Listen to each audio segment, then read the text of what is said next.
So this is going to be my first video on teaching you how to do flow and performing arts with things like fire and LED lights and all that.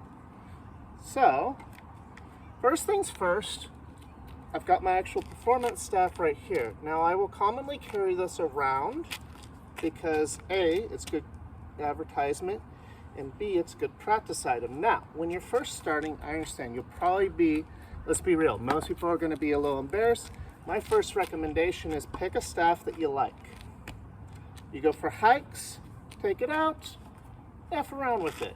Have fun, mess around. This one is my personal favorite. It's a wonderful piece of willow.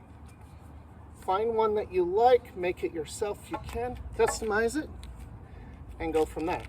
Notice I have the weight, I have the connection. I was able to, even though I failed on my catch for the backhanded catch there, was able to bring it, and I still dropped it. Anyway, but first thing to do then after that is have that with you, because if you don't have the item with you, you won't practice. That's just a reality.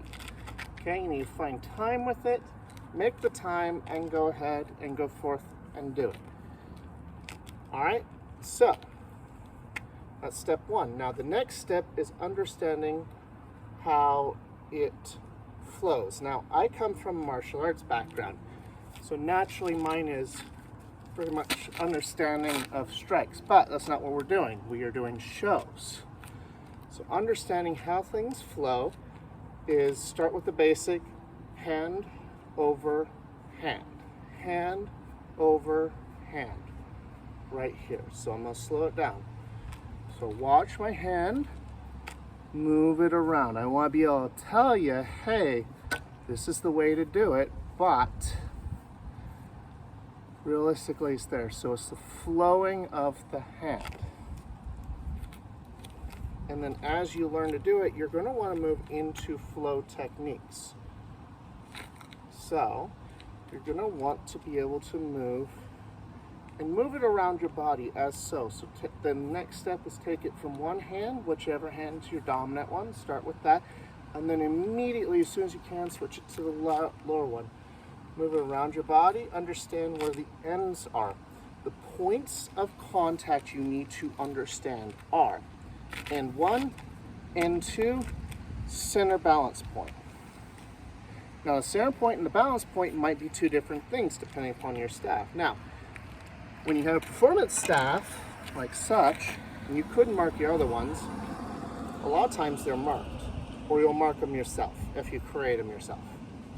But with something like a staff that you're carrying around, which is what I recommend because practice makes permanent.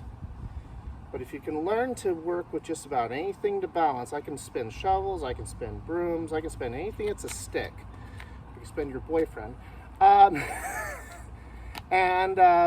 you know, you'll find the balance point, so it sits right about here. Instinctually, I know that's where that's at. Bring that up. I can do a catch, bring it around.